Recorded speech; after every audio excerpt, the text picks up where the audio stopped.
Саламатсыздарбы урматтуу көрүүчүлөр, бүгүн парламент жыйынында медиа коомчулукта талаш тартышты жараткан жалпыга маалымдоо каражаттары боюнча жаңы мыйзамды кабыл алды. Бул мыйзам эскерте кетсек, башында ошол президенттин тапшырмасы менен атайын жумушчу топ тарабынан иштелип чыккан. Анан бул жумушчу топ ошол акыркы версиясынан кийин көптөгөн өзгөртүүлөр кирип кеткендиги жөнүндө маалымат беришкен. Бүгүн ушул жөнүндө сөз кылмакчыбыз. Бул үчүн бизде конокто журналисттер коомдук бирикмесинин төрагасы Нурдин Дүйшөнбеков. Нурдин мырза, саламатсызбы? Саламатсызбы?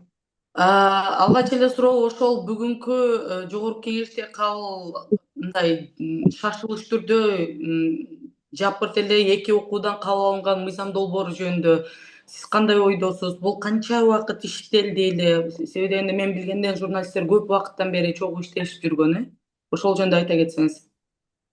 Мгм. Биринчиден, чакырганыңыздар үчүн рахмат. Бул албетте бизге да мындай күтүүсүз жаңылык болду. Сөздүн ачыгы, себеп дегенде эми баягы атай кызыккандар болсо, бул сиз айткандай мыйзам долбоору тарыхы узак. 20 жаңылбасам 23-жылдан бери келатат. Күздө алып чыгышкан. Анан ошондон кийин биринчи мыйзам долбоору иштелип чыкканда биз көптөгөн сын пикирлер айтылды.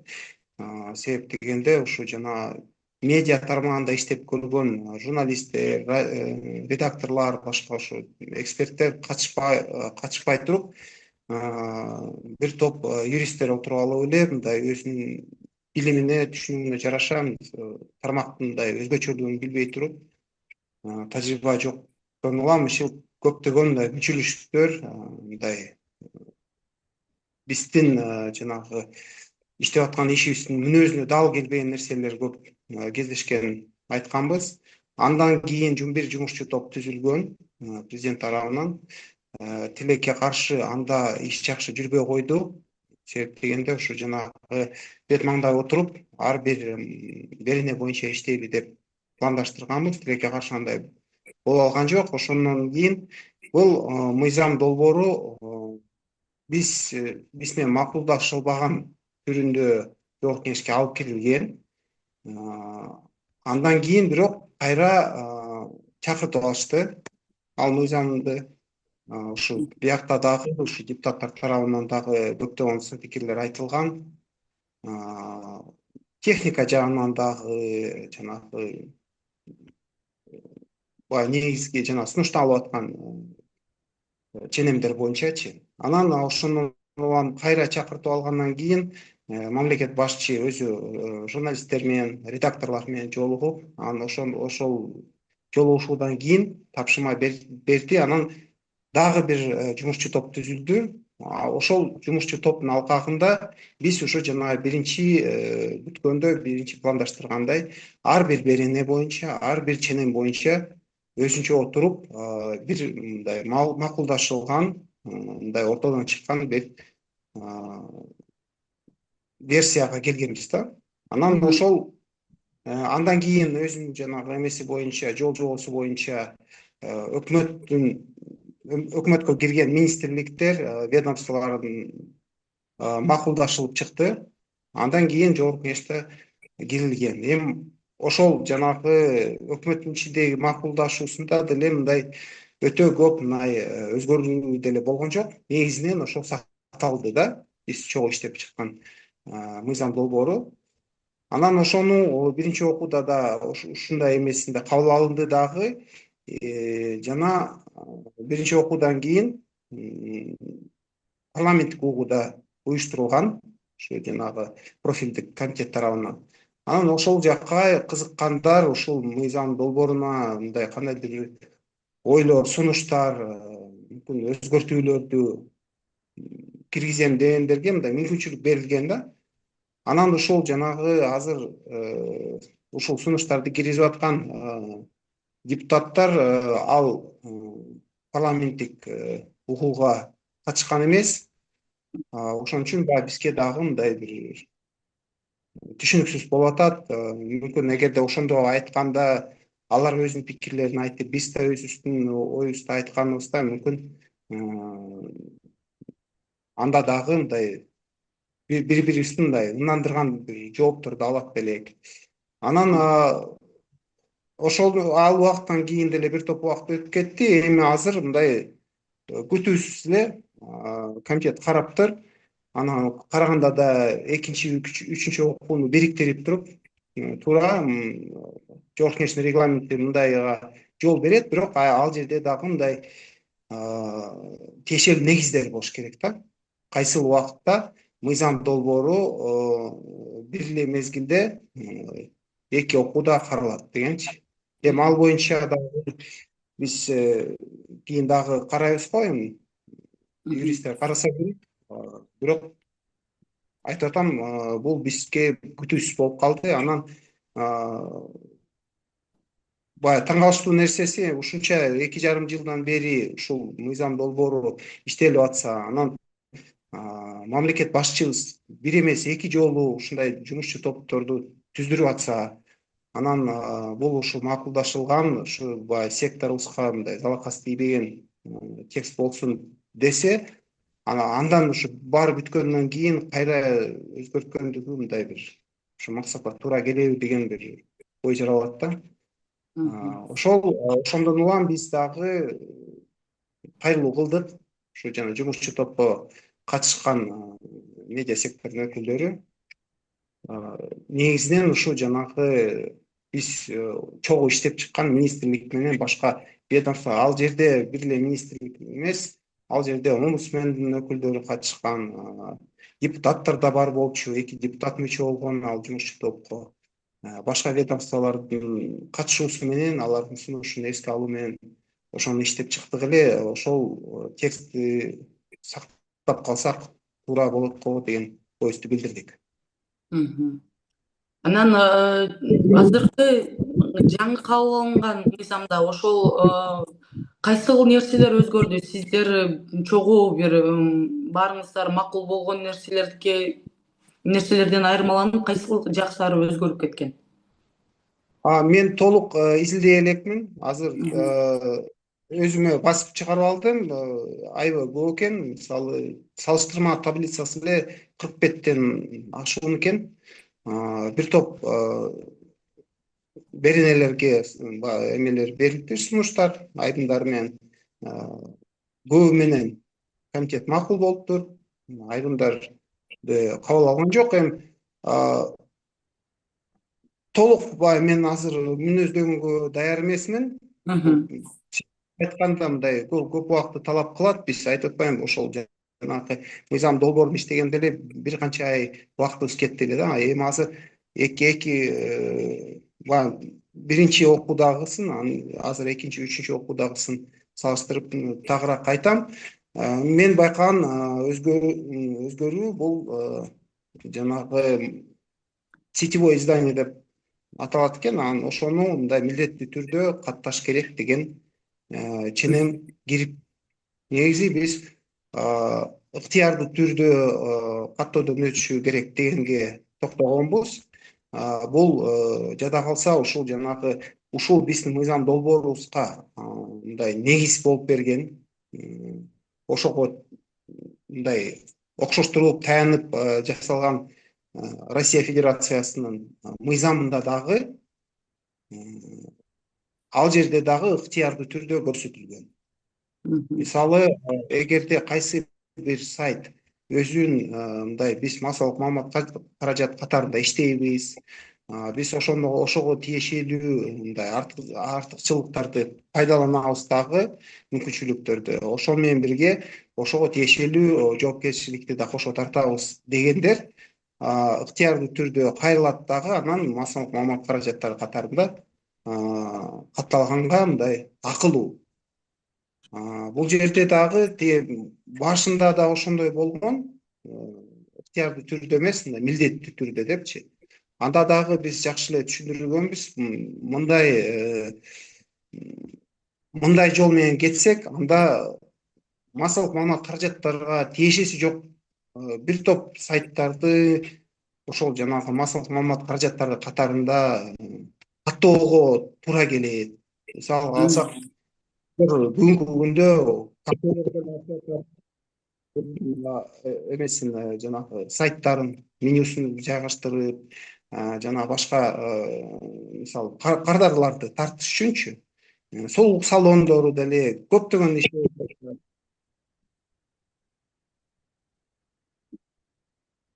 көптөгөн эмелер ишканалар жана башка жана рекламалык түрдө колдонушат. Эми ал массалык маалымат каражаттар эмес экени мындай түшүнүктүү да, мындай аны далилдеп деле керек да. Бирок мындай подход менен алардын баары анда ал жерде редактор болуш керек, ал жерде редакция деп катталыш керек. Эми бул деген мындай туура эмес жол деп эсептейбиз да. Эми тилекке каршы кайра эле ушундай болбосо да ушул сыяктуу жанагы формага келип атат. Анан ошого ошо баягы кайрылганыбыздын себеби ошол. Бул деле мындай бир канча убакытта иштелип чыккан бир кандайдыр бир мындай туура жолун, туура формасын тапсак, эми кайра башка формага келтиргенде кандай иштеп кетет, иш жүзүнө ашыргандагысы кандай мүчүлүштүктөр жаратат, бул боюнча дагы көптөгөн суроолор бар. Анан түзүүчүлөргө дагы бир канча жаңы мындай бир талаптар коюлуптур. Булар башка өлкөнүн жараны болбошу керек, башка өлкөнүн юридикалык лицосу болбош керек деген сыяктуучу юридикалык түзүмдөрү. Ушундай жалпы нерселер эмне үчүн медиа коомчулук буга каршы чыгып аткан? Эмне үчүн Кыргызстандагы медиаларда, мындай кайсыл медиаларда азыркы күндө бар да ушундай түзүмдөр? Эми мен азыр медиалардын аттарын атасам туура болобу болбойбу маселе болуп атат. Эми баары кесиптештерибиз, эми бирөөгө баягы туура эмес түшүнүп алып баягы сөзүм катуу тийбесин дейсиң. Бирок бүгүнкү күндө башка мисалы өлкөлөрдүн мисалы биякта өкүлчү сыяктуу же филиалы сыяктуу иштегендер деле бар. Эми мунун бир кооптуу деле жерин байкаганым жок. Кандай да болбосун алар Кыргыз Республикасынын мыйзамдарын чегинде гана иштейт. Аны бузганга чет өлкөлүк жаранбы, кыргызстандык жаранбы, чет өлкөлүк уюмбу, кыргызстандын уюмубу, ал баары бир биздин мыйзамдарыбызга баш ийет. Анан бул баягы сиз айткандай, эгерде ошол баягы кандайдыр бир кооптуу бир жагын байкаса же болбосо туура эмес болот деген нерсени байкаса, ошону мисалы коомдук талкууда, парламенттик талкууда айтса, биз деле ошону көрөт элек да, билет элек. Мисалы мындай баягы жүйөлөргө таянып аткандарын, эмнеге ушундай менен сунуштап аткандарынчы. Анан ушу тилекке каршы мындай көрүнбөй эле ушул баягы норманын өзү эле чыгып калганы азыр мына сиз дагы мени да кичине бөдөңдүктө калтырып атат да. Анан мисалы милдеттүү катталгандан кийин гана кайсы бир маалыматтарды таратуу мүмкүнчүлүгү берилет деп жазылыптыр да. Эгер алып карай турган болсок, демек азыркы иштеп аткан медиалар деле бул мыйзамга кол коюлган күндөн тарта атайын өздөрүнүн жалпыга маалымдоо каражаты деп барып катталып, андан кийин гана маалымат таратууга мүмкүнчүлүгү болобу? Ал мисалы азыркы күндө мисалы коомдук уюм деп катталган жанагы жоопкерчилиги чектелген коомдор бар, жалпыга маалымдоо каражаты иштегенчи, катары иштеген. Анан ошолордун баарынын жумушу кайсы бир убакытка токтоп калабы? Андай болушу мүмкүн. Эми бул айтып атпайбы, жанагы бул мыйзам эле болуп атат. Анан бирок ошого ылайык кийин ар бир мыйзам кабыл алынгандан кийин подзаконный акт деп коет. Ошо жанагы анын ишке ашыруунун бир жол жоболорун камтыган жанагы тартиби кабылданат да. Жобо дейби деп калат кээде ар кандай эмеде. Анан менимче ошо тоскоолдуктар жаратышы мүмкүн. Биз жанагы ушу талкуу дебаттарда дагы ушул нерсени айтканбыз. Эми негизи Кыргызстанда жалпы юридикалык жактардын эмеси бар, реестри бар. Анан ошого баары эле катталган. Ал мейли кайсы тармактын эмеси иштеген уюм болсо дагы ал ошол жерден катталат. Эмне үчүн ушул жанагы массалык маалымат каражаттарына жеткенде ал мындан тышкары дагы бир реестр болуш керек да. Мисалы андай болсо анда тиги куруу жагында ал өзүнчө бир реестр болуш керек. Же болбосо жанагы транспорт жагында болсо ал жакта бир өзүнчө реестр. Ушинтип майдалап эметкендин бир кандай кажети бар эле мисалы. Ал өзүнүн жанагы уставында эмесинде көрсөтүлгөн ишмердин жүргүзсө, Кыргыз Республикасынын мыйзамдарын сактаса, тиешелүү төлөмдөрүн төлөп турса эле болду да. Биздин оюбузча ошондой да. Өзүнчө бир тармак бөлүп чыгарбай элечи.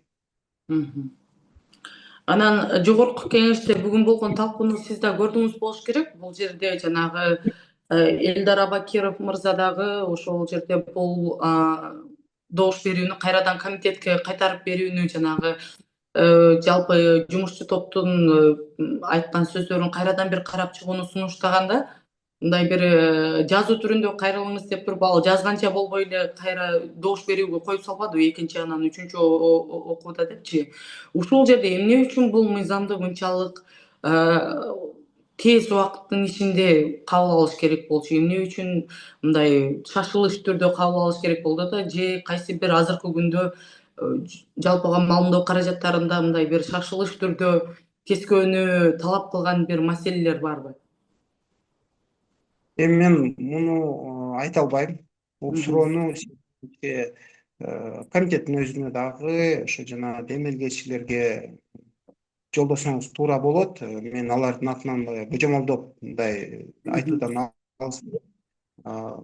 Мен деле андай бир өтө бир шашылыш мындай зарылчылыгын деле көргөн жок. Эми 2,5 жылдан бери кабыл алынбаган мыйзам долбоору эми мүмкүн ушул жайкы 2-3 айды эле күтөт беле деп ойлойм да. Анан негизи жалпы журналисттердин укуктары канчалык өзгөргөн бул жаңы мыйзамда? Канчалык аларга эркиндиги дейбизби, канчалык өзгөргөн? Негизи биринчи версиясында бул 2022-жылы октябрь айында жарыяланса керек. Анан ошондогу мыйзам долбоорунда өтө эле мындай бир ашкере эле, ачыгын айтканда мындай майдалап жазылып калыптыр да. Анан ар бир жанагы редакциянын ичинде ким менен ким келишим түзөт, анан редактор менен баягы негиздөөчүсү, учредитель, анан тиги кайра жанагы ар бир иштеп аткан кызматкер менен эми биз баарыбыз түшүнүп атабыз, редакция деген ар кандай болушу мүмкүн. Ал чоң уюм, чоң редакция болушу мүмкүн. Өзү болгону эле бир 2-3 кишиден турган деле редакциялар бар. Жада калса мындай өнөр убактысы жетсе бир киши деле редакциянын ролун аткарып кетиши мүмкүн. Ал бир эле убакта негиздөөчүсү дагы, ээси дагы, редактору да болуп, журналисти да болуп иштеп кете берет. Ошон үчүн аны мынтип татаалдаштырбай эле өз негизи жана ички маселесин өзүнө жайына койгон туура го деп атам да. Буга муну жөнгө салган бизде эмгек кодекси бар, башка мыйзамдар бар. Ошонун негизинде эле иштеп кете берсе болот да, мындай өтө. Ошолордун бир тобун биз жанагы макулдашылган вариантта мыйзам долбоорунан чыгарып койдук дагы, мындай негизкелерин калтыранга аракет кылдык. Эми мунусунда кандай иштейт, эми аны да көрөбүз го. Мисалы дагы бир өзгөчөлүк мындай жаңылык да. Журналист деген сөзсүз түрдө массалык маалымат каражаттарга маалыматты даярдаган кызматкер катарында көрсөтүлүп атат да. Эми баарыбыз билебиз, фрилансер журналисттерибиз бар. Ал өзүнчө деле мисалы кандайдыр бир редакцияга байланбай эле өзү мисалы контент жаратышы мүмкүн. Анан ар кайсы редакциялар менен иштеше берет да. Эми бул жерде сөзсүз түрдө бир редакциянын байлоонун кандай кажети бар эле деген маселе бар да.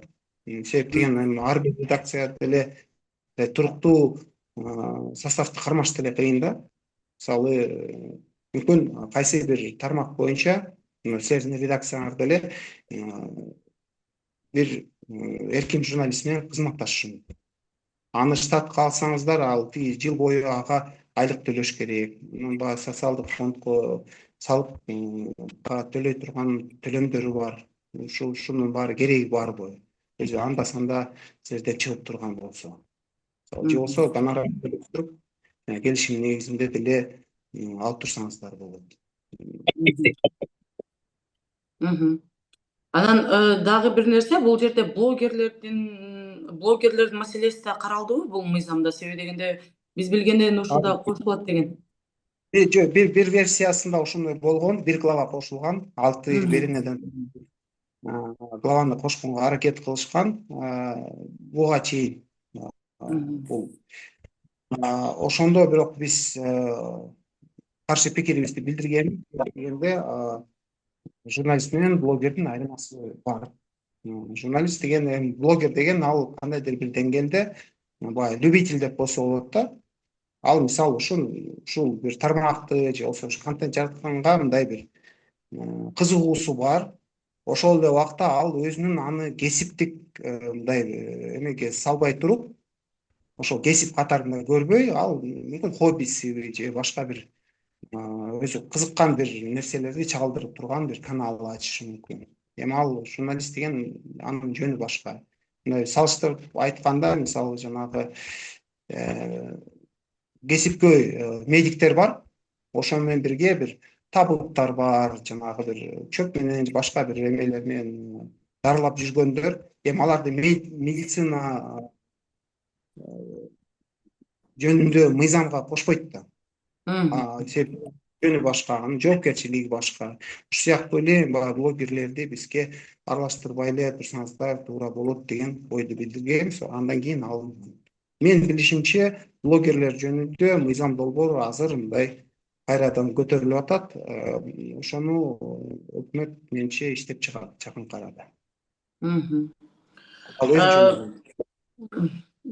Анан ушул мыйзамдын кабыл алынганына сиздин пикириңизде кандай, Кыргызстандагы бир сөз эркиндигине дейсизби, журналисттердин абалына дейсизби, азыр ансыз деле оор болуп аткан абалга кандай таасирин тийгизиши мүмкүн? Мындай сиздин келечекте эмне күтсө болот бул мыйзамдан? Деги эле журналисттерге азыр иштеш кыйын болуп калды. Биздин кесибибиз мындай өзү эле жеңил эмес. Мындай түшүнгөн кишиге журналист деген ал күн түн дебей иштейт. Жаңылык чыкса, ал кеси алып аткан жерденби, башка жерден баарын таштап туруп, ошону чалдырганга калпына чуркайт. Ал мисалы жана элдер барбай турган жерге чейин барат. Мисалы жаңжал болуп аткан жерге же болсо бир жер титирөө болобу, башкасы болобу, ошондой эл качып аткан жерге тескерисинче ошону чалдырыш керек, ошону көрсөтүп бериш керек, эмне болуп атканын деп. Ал элдер качып аткан жерге журналист ошол жака чуркап барат. Өзүнүн баягы ден соолугун, өмүрүн тобокелге салыпчы. Ал өзү мындай жеңил жумуш эмес. Анан ушу журналист болуп деле байып кеткен деле мен кесиптештерим байкаган жокмун. Көбүнчө баягы бизде энтузиасттар иштейт. Эми ага кошумча дагы бир топ ченемдер кирип атат. Бул бир эле ушу массалык маалымат каражаттары жөнүндө мыйзамында эмес, жанагы штрафтарды киргизген дагы бир мыйзам долбоору кирген.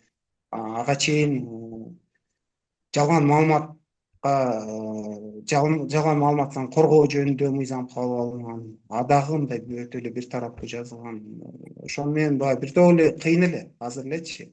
Эми бул мыйзам кандай таасир этет? Биз ойлогонбуз, эгерде биз ошо жанагы чогуу иштеп чыккан түрүндө болсо, демилгечилер өздөрү айткандай бир 20-30 жыл мындай өзгөрбөй ушул эле боюнча иштеп бере турган мыйзам болот деп күткөнбүз, ойлогонбуз. Мындай өзгөрүүлөрдөн кийин кандай болот? Мисалы мага прогноз кылыш деле кыйыныраак азырынча. Анан акыркы суроо эми ошол 2 жылдан ашуун ошол жерде чогуу иштеген жумушчу топтун мүчөлөрү, медиа тармактын өкүлдөрү, юристтер, медиа юристтер бар болгон. Анын ичинде сиздер кандай кадамдарды көрөсүздөр? Бул мыйзам президентке бул мыйзамды кайра кайтарууну сунуштайсыздарбы? Кандай кадамдар жөнүндө ойлонуп атасыздар? Азырынча айта албайсың, бул бүгүн эле кабыл алынды го. Биз буга чейин баягы депутаттарга кайрылганбыз. Мүмкүн алар биздин оюбузду эске алып туруп, ошону токтотуп туралы, же болбосо артка же болбосо жанагы күн тартибинен алып коебу деп. Бирок алар кабыл алып коюшту. Эми мындан аркысын менимче кеңешип туруп дагы бир чечимге келебиз деп ойлоп жатам. Баардык кесиптештердин атынан айта албайм. Мүмкүн биз чын эле баягы президентке дагы кайрылуу кылышыбыз мүмкүн. Чоң рахмат. Урматтуу көрүүчүлөр, биз бүгүн кандай дейсиз? Президенттин ушундай укугу бар. Ал эгерде макул болбосо, мындай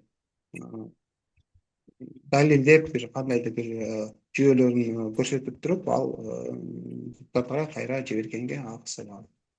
Мүмкүн ал укугун колдонуп көрөбү. Ойлонуп көрөбүз да, алдын ала айтпай турам. Чоң рахмат. Урматтуу көрүүчүлөр, биз бүгүн Жогорку Кеңеш тарабынан кабыл алынган жалпы камалдуу каражаттар жөнүндө мыйзам жөнүндө сөз кылдык. Эмнелер өзгөрдү, эмне үчүн бул жерде 2 жыл убакыт иштеген жумушчу топтун эмгеги текке кетти? Ушул жөнүндө сөз кылдык. Бул үчүн бизде конокто журналисттер коомдук бирикмесинин төрагасы Нурдин Дүйшөнбеков болду. Нурдин мырза, келип бергениңизге чоң рахмат. Алып барган мен Перизат Сайтбурхан. Кийинки берүүлөрдөн көрүшкөнчө сак саламатта болуңуздар.